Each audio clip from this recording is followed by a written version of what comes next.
What's up, everyone? It's the Autistic Scyther here, and this is part 8 of Black Characters in Video Games. Parts 1 through 7 are up on my channel now, so I suggest you watch that before coming back to this video for the next group of characters. And oh boy, it's surprising that we're almost done here. Yeah, it's surprising that it's gone for this long, but hey, that's what you get for progress. Especially considering how many black characters there are in video games. And what's one way to stymie progress than microtransactions and loot boxes? Yeah, I don't like them as much as you guys, but honestly, has to be done. And that being said, one way to start is with the king of loot boxes, Overwatch. Which, yeah, considering how Overwatch, the entire franchise is now kind of being beaten into the ground thanks to Bobby Kotick and his dealings, especially considering how he's on a certain list. But even before Bobby Kotick and his shady stuff came to light, well, honestly, Overwatch basically gave us a nice amount of black representation, especially in its characters, as many of them are from different countries. They all fit the spectrum of black. They all fit into a nice little black mold. I hate the fact that I use that, now that I think about it, but yeah. Overwatch has some amazing and inspirational black representation. One of those just so happens to be Lucio, who is, of course, a DJ and a freedom fighter from Brazil. And yep, he's our fourth Afro-Brazilian character on here. Considering how Sean, Laura, and Eddie were the first three, really does say a lot. Also, I guess sixth when you consider Richard Meyer and Bob Wilson, but yeah. Even with that, he really does say a lot. And it really does say a lot. Plus, the fact that he uses music in his movesets really says a lot. Especially with his activation quotes being stuff like, "Pump it up!" and "Oh, let's break it down!" Now, it really does fit. And again, he's an inspiration considering how he's a hero to many of the kids in his neighborhood, and especially in his home country. Really says a lot. Speaking of interesting characters, we also have the character of Doomfist, who is of course from Nigeria. And as much as we have characters from the United States or Brazil representing the black community, more often than not, Africans tend to get referenced as well. Again, we have Elena, who's from Kenya, and Cyrax, who, depending, is either from Botswana or Niger. Which really does say a lot, since the fact that Doomfist is from Nigeria really does say a lot. And plus, he's a dude who basically hits hard. Hence his name. Plus, there is a comic dub that honestly just makes me laugh. Mainly because apparently Reaper has a fear of Moira. Just makes me laugh. And they're not the only one. As surprisingly enough, Overwatch 2 gave us another character as well. And I know I might be missing one, but yeah. Overwatch 2 gave us the character of Sojourn, who of course is basically a character who is basically best known for being from our neighbors to basically being one of the United States' neighbors to the frozen north. Yeah, she's Black Canadian. One of the first Black Canadian reps in this game. Also, that being said, they were so close with Venture. This is my opinion. They were so close with Venture.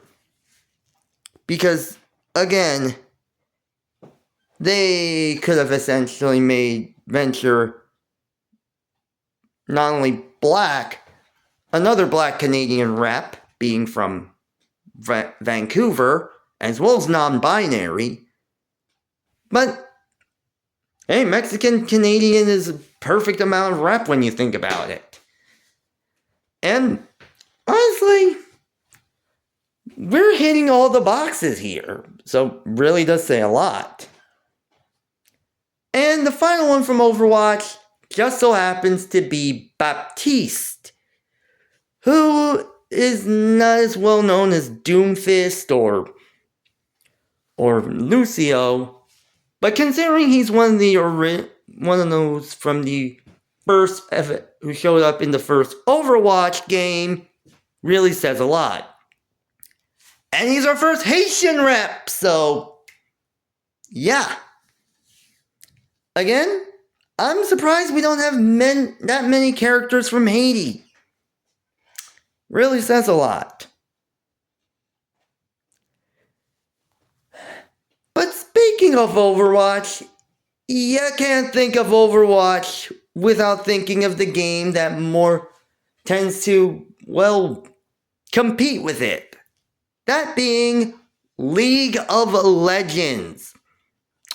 And as someone who has been interested in League of Legends thanks to the Green Scorpion and his videos, as well as Arcane, again, have not seen Season 2 all that much, but oh boy, the fact that I just found out that Warwick is Vander is crazy.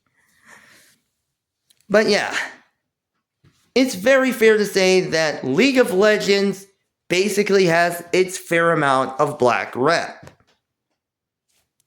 And the fact that I start off with Arcane, yeah, you knew I had to start off with Echo, the boy who shattered time. And honestly, he's one of the few black characters who, honestly, I could see myself maining. I mean, granted, for those that don't, first off, the fact that in Arcane he's voiced by Miles Brown, who's best known for playing Jack Johnson in Blackish, is kind of amazing. Also, yeah, seeing him going from a kid in an average black suburban family to, well, a black freedom fighter really from Zaun really does say a lot.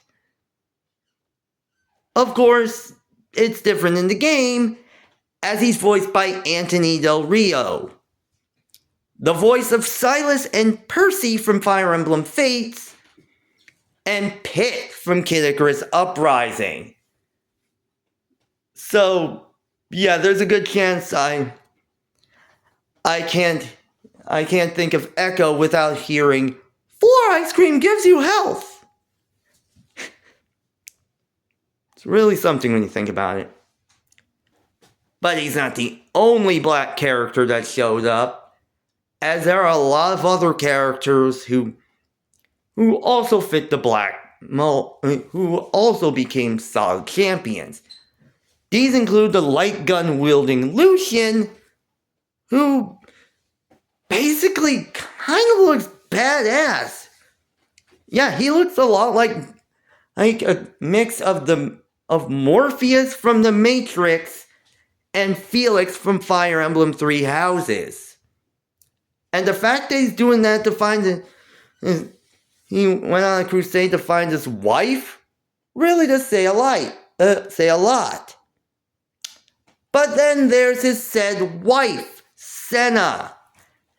And I don't want to spoil much, but she may very well be on a future list, folks, so get ready for that. And then, of course, there's Cassante, who is one of the more recent champions. And honestly, he's black and he's a member of the LGBTQ plus community.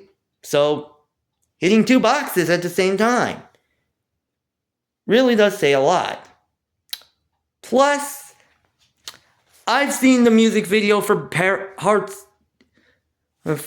Heartsteel's Paranoid, and it is a bop, folks, let me tell ya. But the remaining three are more or less interesting, because two of which also came courtesy of Arcane. Those being Mbessa Medarda and Mel Medarda, which the fact Arcane characters actually ended up in League of Legends, and League of Legends got champions who made their first appearance in Arcane, is really something else. And I'm here for it. Again, still gotta finish watching Season 2 of Arcane. Cannot believe I have not gotten back into it. But the big one is Renata Glask. And when she was first introduced, I did not know if she was black or not. But as it turns out, she's of mixed ethnicity. That means she's part black. Which also says a lot once you realize she's voiced by Deborah Wilson. Okay, I haven't said it, but there's a point in my life when I realized I am getting sick and tired of seeing Deborah Wilson everywhere. It's just annoying. Alright. That being said, when it comes to black characters, you can't think of black characters without thinking of the 9 mercenaries of McMahon & Co. Team Fortress 2. And especially that black Scottish Cyclops himself, the Demo Man. Honestly, when it comes down to it, Demo Man is the quintessential black rep. Or black Scottish rep. I mean, not only does he speak with a Scottish accent, he's black, he speaks with a Scottish accent, he has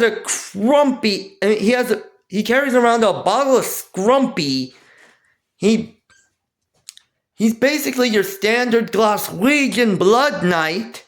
Again, watch any meme involving the female Galar Pokemon trainer, and you know what I mean. And many of his weapons reference Scotland, like the Ullarbor Caber and the Highlander. The Highlander! Like the movie starring Sean Connery, Like, there can be only one.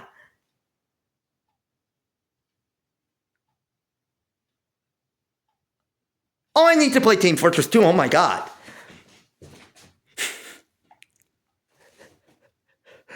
This will be continued in part 9.